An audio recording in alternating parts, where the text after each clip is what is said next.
Hello and welcome back to the Popcorn for Dinner podcast. And sorry, yes, I know, I'm not Ebuka. And to be honest, if you've only listened to our Invincible coverage, you might have no idea who I am. I'm Bankole Mokwede, and unfortunately, Ebuka has been called into the future to kill a despotic king. So I'm taking his place. But I'm not alone, because joining me today with an awesome name, and he's definitely looking for trouble, it's the Fat Thor. How you doing? Welcome back to the podcast. That was the best introduction I have ever had in my life. I do a lot of these podcasts, man, and that was absolutely the best. Thank you so much for having me. I am so excited to link back up and do this again. It has been far, far too long. Yeah, I mean, for anyone who might not know, you were here to talk about Loki during its excellent second season. So yeah, a million years ago. 2 years ago? Wow. I would say that's like a million years ago at this point. Oh, yeah, well, I mean, okay, so very quickly, because we're going to try to make this episode as efficient as possible. Very quickly, guys, we are covering Severance. So please check our episodes out of that if you're watching the show. They come out immediately after the episode drops on Apple. So from like Thursday night Eastern, Friday morning, the episodes are there on all platforms. Yellow Jackets coverage begins this weekend. I'll be on that. Maybe White Lotus, depending on like if all the factors fall into place. So yeah, it's a very, very hectic period. We've been covering a lot of the Oscar movies, trying to get prepared for the Oscars. So we've done Anora, Conclave, Brutalist, not Emilia Perez, because we can't handle all of that discourse right now. So yeah, so please subscribe wherever you're listening, so that way you can get notifications when these new episodes drop, and you can please rate us wherever you're listening as well. TJ, Fat Thor, before we get into the episode, what are you doing to let them know? What platforms are you on talking about nerd shit? Oof, I wish I was in different places these days, but unfortunately I'm still on Twitter. That's pretty much my main. I'm an old man now, so it's like I have the one that I use, and like I'm not. I think we're going down with the ship. I think whatever happens, we go down with the ship. No, I get it. I hate it. I absolutely hate it, but it's like I'm too old to start doing another social media. I mean, the fact you called it Twitter just shows that like you're gonna call it by the name its parents gave it. You're not calling it X. You're like if you call it X, I'm looking at you a little weird. I feel like that's kind of a self-report a little bit. But yeah, that's where you can mainly find me, the _Fat Thor. You could find me not socials, but you can find me over at CBR. I do a lot of comic book articles and also Agents of Fandom, baby. We love Agents of Fandom. I'm on a bunch of their shows. Unfortunately, I haven't been on a lot of podcasts lately, but you know, basically any show that's on TV, we're doing a show for. So you can catch me in all of those places. Yeah, so follow him on Twitter, see all the things he's talking about. He's covering a lot of nerd stuff. I don't read comic books, not for any big reason, just because I just don't have the time to read comic books. So like I get all my comic book information from his timeline. So like, hey, that's what I'm here for. Follow him. Okay, let's get into Invincible. Have you read the Invincible comics? Speaking of comics. Yes, I think I've read it like 4 times in the past 2 weeks. Okay. I've read Invincible a lot of times at this point. So did you read it when it was coming out? Or before the show? Yeah, I was actually kind of embarrassing. I was actually a late adopter on Invincible. I started the series when the show started because I was like, holy crap, this is great. It was one of those things like being a nerd, I knew of it, like vaguely. Yeah. But once the show started, I was like, man, this is great. I got to read this. So I picked up the big compendium. I actually sitting right next to me right now. These big old Bible compendiums. So is that the whole thing? Is that everything about Invincible? So this is the 3rd volume. So there's 3 of these fat boys. It's bookmarked and everything. Oh, you've done your homework. I got my tabs, baby. I don't mess around. But so I started after the first season, and I'm not even saying this because I'm a nerd. It was just genuinely so good. I could not put it down. Like there was one day that's all I did all day because I literally couldn't stop myself from reading it. And I've been very fortunate for the last 2 years now to cover season 2 and then now season 3. So with all of that coverage, I've gone back. That's why I have all those tabs, because Yeah. mainly what I do is like the comic book references. So like I said, I think I've read it like 3 more times in the past Wow. week. But it's anyone out there who enjoys the show, even if you don't really read comics, if you enjoy the Uh-huh. show, I very strongly urge you to read it. It's the closest adaptation of any comic book I've ever seen. Okay, so that leads me to my next question. We're at the halfway point of this season now. What do you think of season 3 so far? Awesome. Amazing. Okay. I mean, Okay. it's like it's so good, but I feel like season 2 was so good. You know what I mean? It just Mm-hmm. is like I feel like it just consistently hits that bar. I don't know if I would say it's gone past that bar Mm-hmm. yet, but it's the same quality. It's Again, if you love season 2, you'll love season 3. yeah. It's very hard to like get past Omni-Man killing the Guardians in, was that episode 1? Yeah, that was Um episode 1 and of season then 1. and then the Mark and Omni-Man fight in the finale. Like season 1 was bookmarked by those two massive things. Do you? Mhm. We're not going to spend too much time with this. Do you have the same like qualms with the animation the rest of the internet seems to have? No, I do not at all. And I've talked to a couple people about this just like privately. Yeah. I don't understand it. But I also will acknowledge like I'm not any kind of animation expert by any means. Yeah. Uh-huh. Uh-huh. But in my personal opinion, coming from the comic book side of it, I really feel that the animation does an amazing job of translating Ryan Otley's art into Yeah. animation style. It really does feel like his artwork like has come to life. Mm-hmm. So yeah, I that's a criticism I personally don't understand, but Mm-hmm. I'm not necessarily gonna say people are wrong for Yeah, yeah. having It's that. just Yeah, yeah, but I don't have it I don't either. get it. I think maybe because I don't watch anime. I only Hmm. really watch Western animation, so I don't. Hmm. It seems to people that are really into anime that have those problems, and that's fair. You Yeah. probably know a different kind of art style. There's a shot in this episode that immediately I said I was like, that has to be a shot for shot remake of of a panel. It's when Allen and Omni-Man kill that Viltrumite. I was like, Oh, I'm sure that's how it happened in the comic. Like I'm like, it looks exactly like a comic panel. yep. Okay, so without taking too long, let's go into the episode. Episode 4 is written by Tanya Losher and directed by Ian Abando. The idea behind this kind of middle episodes was for us to do shorter coverage in which we talk about like Mark's storyline and one other storyline because usually the episodes are kind of jam-packed. But this episode in the Infinite Wisdom have done that job for us. So we're going to talk about Mark and then we'll talk about Alan and Omni-Man. Okay, so Perfect. let's start with Mark.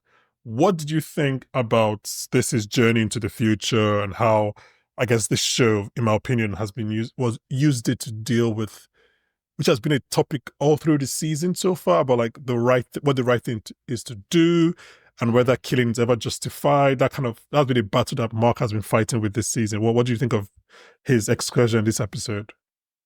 I mean, I loved it. This is one of my favorite issues from the comic book. So this basically follows exactly issue number 54. And Okay. it really is kind of a turning point. Not necessarily a turning point. You kind of hit it on the head. Like this season is very much hitting the point where Mark is starting to kind of question his moral ideas about like Mm, what it means to be a superhero and like how he can achieve like doing the right thing, right? Like that is something that is kind of a common theme in throughout the Invincible story is Mark is very unwavering in what he thinks is right, right? And mm-hmm, like mm-hmm, that's on the face that sounds like it's a great thing, but the problem is Mark isn't always right. Sometimes Mark is wrong. And like just like everybody, sometimes we're not right. And that often leads to other people having to pay those consequences. And I mm-hmm. think that we kind of see that very much resembled in this scene with him and Immortal. And Immortal actually even had a line. So he had a line in this episode when him and Mark interact, which Yeah. isn't in the comic book, but Okay. and it's a very, very small detail, but I think it kind of hits on this theme that we're talking about. And Immortal says, "How many must die for your mistakes?" Hmm. And like I said, that's a very small little line, but I just found it interesting that that wasn't in the book. So it feels like the show is really trying to hammer home that point, like we're talking about, that, Yeah. you know, Mark makes mistakes, and sometimes those mistakes are really bad. Yeah. I'm very intrigued because the episode started with him.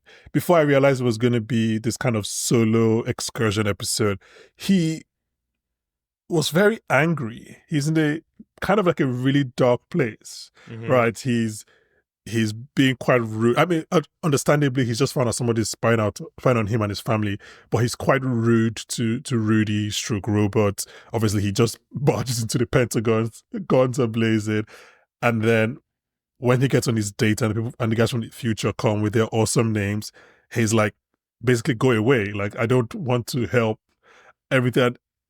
It's weird to think that this kind of darker journey that he went on with, I mean, I don't know what his journey is for the rest of the season. I haven't read the comics like you, but like this dark journey might have, I don't know if it has made him think about his hero responsibilities a bit more.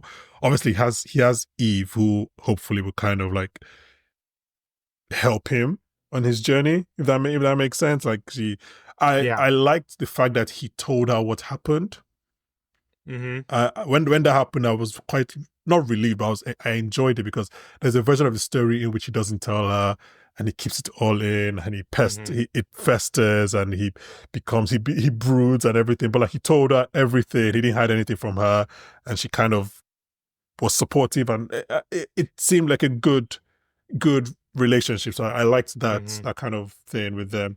Um, yeah, I don't know. I liked the idea, and they've done it a few times this over the show. I like the idea of like a procedural aspect Mm-hmm. to the show, which is kind of like a comic book, I guess, where sometimes you just go off on a journey and Yeah, do you just some go off things. on a little like side adventure.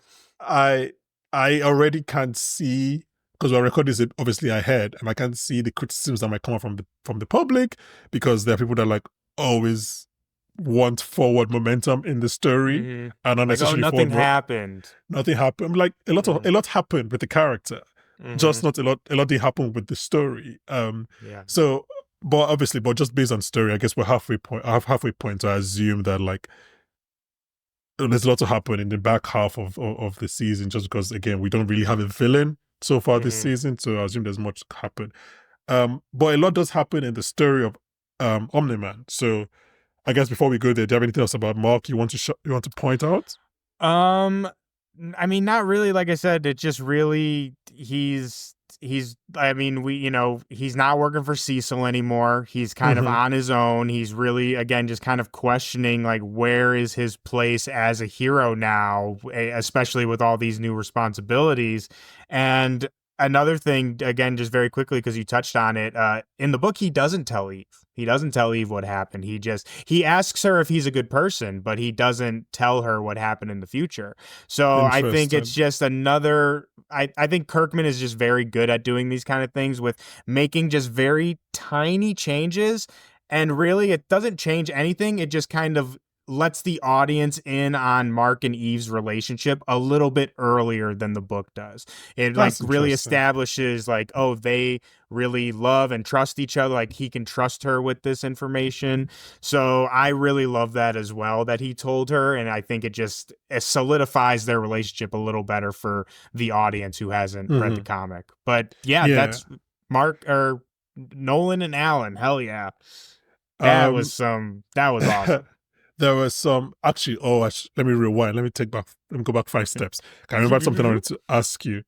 Yeah. So, you obviously read the comics I've established. There are a few things that Immortal King, who I'm just calling him the Immortal King. Yeah. Um, there are a few things that he says, and I want to say them to He you. says some stuff, man. He Okay, does. so I need you to confirm if it's something that you understand Hmm. as a comic book reader. You don't have to like expatiate if it's a spoiler or Yeah. anything. Obviously, just confirm if, Yeah. or it's just a random line. So he Mm. says, "It's been so many years since you left with your family." Mm-hmm. Is that a thing that we should keep an eye on? It is a thing. Yes. Okay. He says, "Have you been sick again? I thought they found a cure for dot dot dot." Mark interrupts him. Dot. That's a That thing. it is a thing. It is a thing. I will not disclose anymore. I'm not going to say anything about it, but I wouldn't expect that to come in for a while. So Yeah, you might have to wait a couple seasons for that one. Okay, and the last one I wrote down was he said, "You were the lucky one, the gifted one. Your family could endure," and again he was cut off.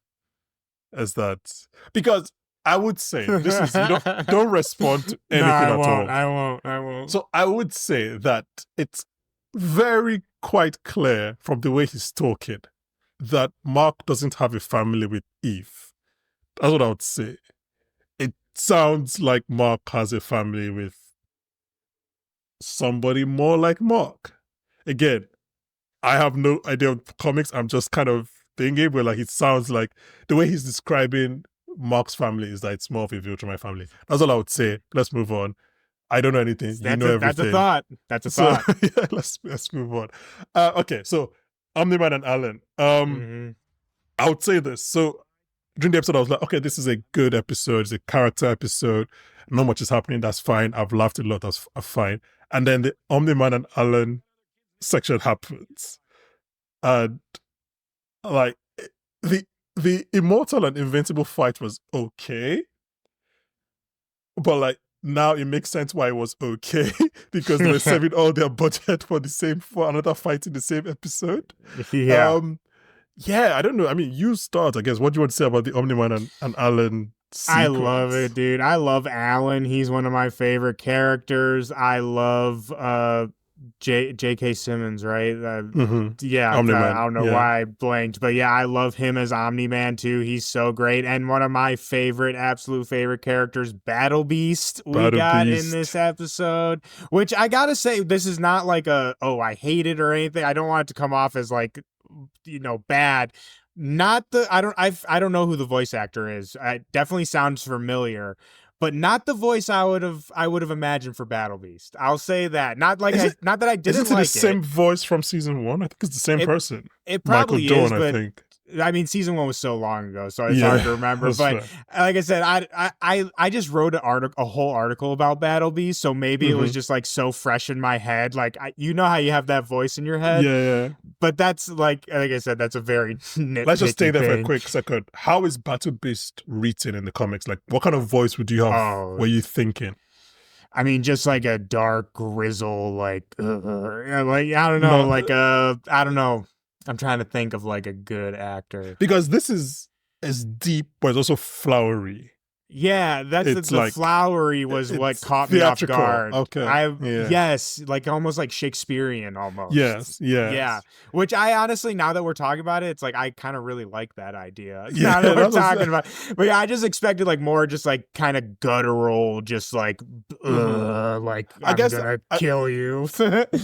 I guess the idea is like, as I was asking how it's written, because if it's written the exact same way in terms of the exact same dialogue, they probably don't want to have like a Batman voice saying things like that because it would come off too self-serious. So if you want to say those things, it has to be again in a way that's like quite over the top. Does that make sense? Like, and especially when playing off Allen too, because Allen's funny. I think it works. Yeah, and he also still has the gravitas. Like you hear that voice and you're like, ooh, who's that? Who's that man? Yeah, I take back what I said. I take it back. We're talking about it now. I changed my mind. I love it.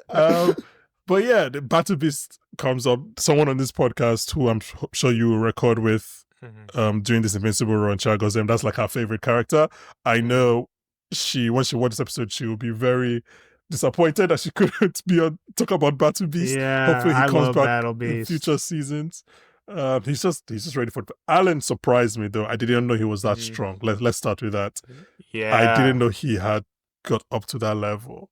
I think Allen might be able to. Okay, let me not say anything outlandish, but based on evidence we've received here, Allen could definitely give Invincible a run. Maybe kill Invincible. Maybe. Oh, I mean, he smashed that Viltrumite's head, and Mark isn't any stronger than any other Viltrumite. So if he could do that, he could for sure. Mark is probably weaker than the average Mark's Viltrumite. getting that work, man. Yeah, I was like, maybe thank God he's on our side. Yeah, is this how it happens in the comics? I Yeah, guess is the like best way of asking. literally exactly. Like almost I mean there's very few small changes. Like for example, Alan's plan to break Omni-Man out is Mhm. a lot more like it's an actual plan. Like I feel like in the show he's just like I just need to break him out and just kind of things happen, but Yeah. in the comic, and not only that, but Nolan is involved in the plan. So like in the show, how Okay. it takes a while for Nolan to kind of come over. He just like accepts his execution. In the book, that happens way earlier. So when this whole escape thing comes on, Nolan actually gives Alan a signal saying like, "Oh, it's time," and Alan's like, "Oh, hell yeah!" And like that's kind of what starts everything off. So that's another that is, I guess that is kind of a big change because so Nolan Yeah. never saves Alan in the book, like how we have that super dramatic scene where Alan's Yeah. about to die Die, quote supposedly. unquote. Yeah. That's all new for the show, which again I think it's not doesn't It's really change anything. It just it's kind of better. solidifies. Yeah, it It's solidifies that broship a little bit more. yes. And also just the fact that Alan said at the end, like, okay, I know you might not want to betray them, even though they're dicks, that's fine. Mm-hmm. But I didn't want to see you die. So I didn't save you so you Yeah. could join the fight. I saved you so you wouldn't die, which is like Mm-hmm. it's different from if they planned it together and everything. I do like the TV version, definitely. Now that you've said what happened in the comic, I Mm-hmm. prefer the TV version. Yes, and then Omni-Man reveals that there are less than 50 pure-blooded Viltrumites left. And I feel like we've already It's a seen 10. big secret. So Yep. Yeah, there's not um many of them. obviously you can't answer the question. I'm just trying to Mm-hmm. understand why.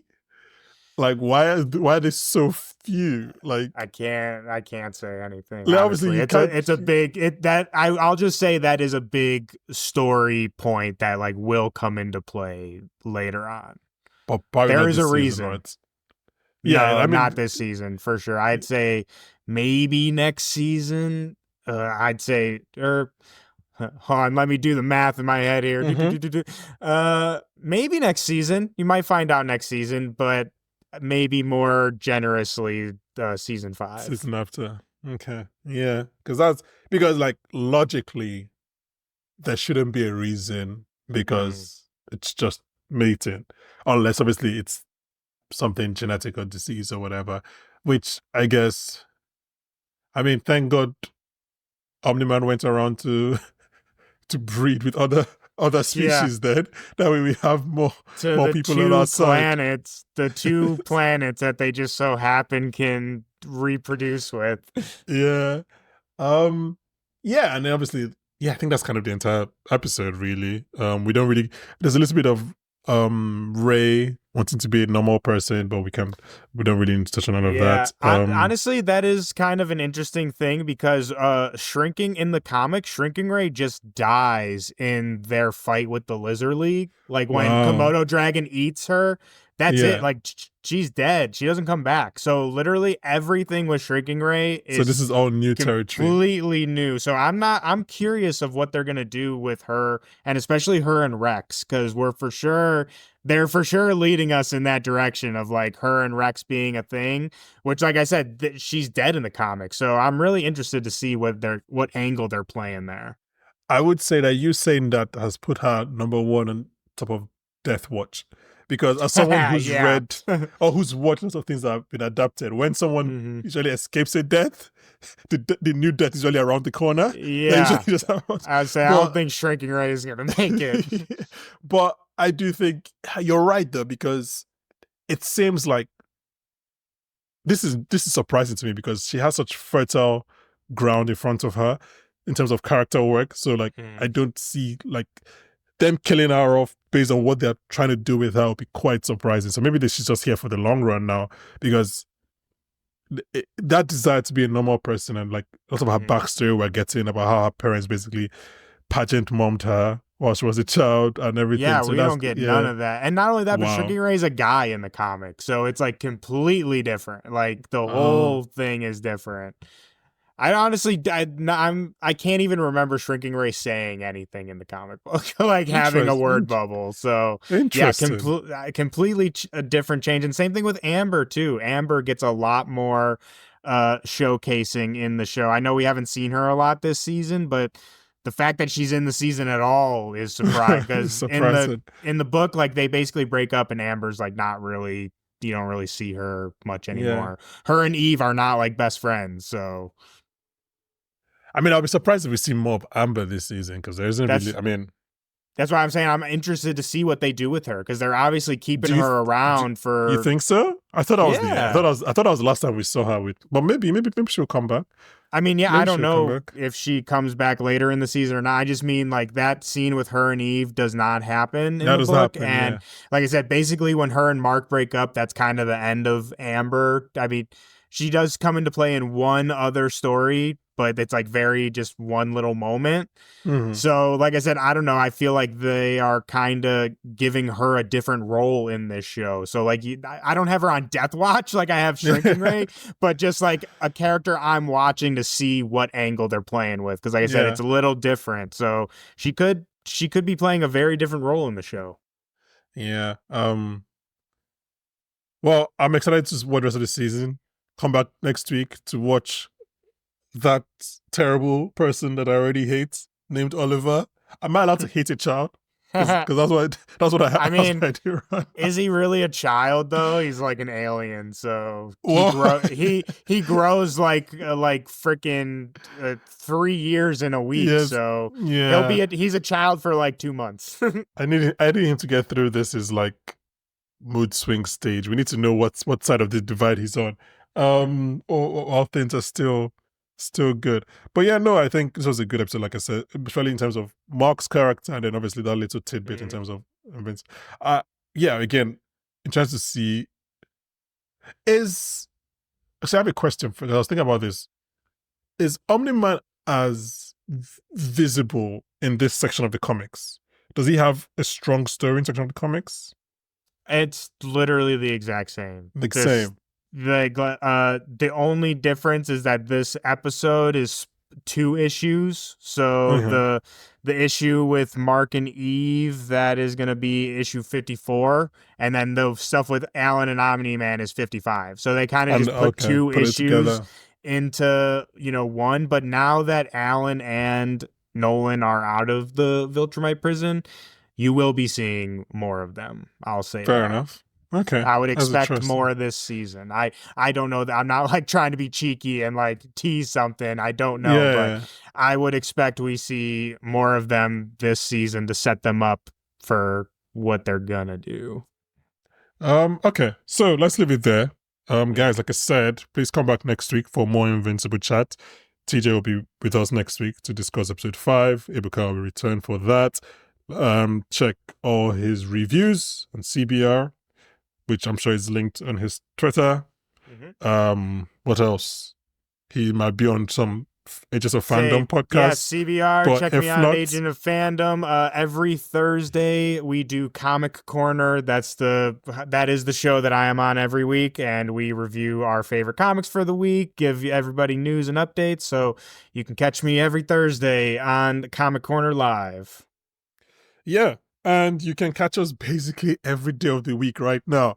You can check out our Severance episodes on Friday, our Invincible episodes on Thursday, Yellow Jackets any day you watch the episodes ranging from Saturday till Monday. Conclave, Anora, Sing Sing, some beautiful movies that we all covered, Brutalist that we covered on the podcast. Maybe White Lotus, maybe not. I still have to decide that because I'm only one man. But yeah, there's a lot of TV going on. Please go watch TV. TV is great. The world is terrible, so go find an escape in TV. But please rate and review wherever you're listening. That really helps us. You might think we're lying, but it really helps kind of push the platform and push the channel and the page on the different platforms. Okay, thank you very much for listening. TJ, thank you for coming. Thank you for your return. We'll see you the rest of the Invincible season. And guys, join us next week when we'll be joined by the awesome Oscar winner, Daniel Kaluuya. Bye, guys.